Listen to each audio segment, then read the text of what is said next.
Depuis plusieurs jours, donc, on commémore les soldats américains morts au combat pendant la Première Guerre mondiale. Une cérémonie suivie aux États-Unis grâce à une émission de radio. Au micro, un homme inconnu chez nous, mais une véritable star dans son pays. Un homme surpris par la ferveur des Français à l'égard des Américains. Reportage Jawar Nadi, Xavier Claes.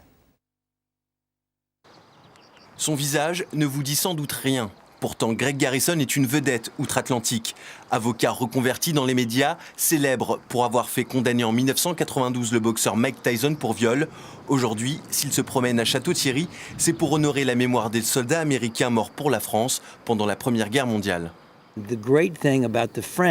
Ce qui est génial avec les Français, et sans doute grâce à ces monuments, c'est qu'ils n'ont pas oublié ces 4 horribles années de guerre, certainement parce que c'est arrivé tout près de chez eux. Ils savent que lorsque nous sommes venus combattre, c'était pour les défendre, et ça, ils ne l'ont pas oublié.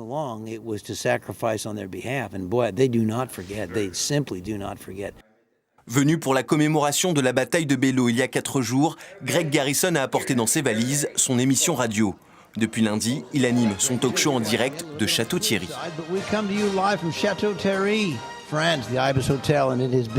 Le challenge était de monter un studio ici à l'Hôtel Ibis de Château-Thierry pour qu'il puisse faire son émission en direct avec ses invités à la fois sur le plateau à Indianapolis et à la fois les invités ici des Français qui maîtrisent la langue de Shakespeare pour vendre la région. Avec près de 500 000 auditeurs, l'édition spéciale de Greg Garrison est un formidable coup de projecteur pour la région.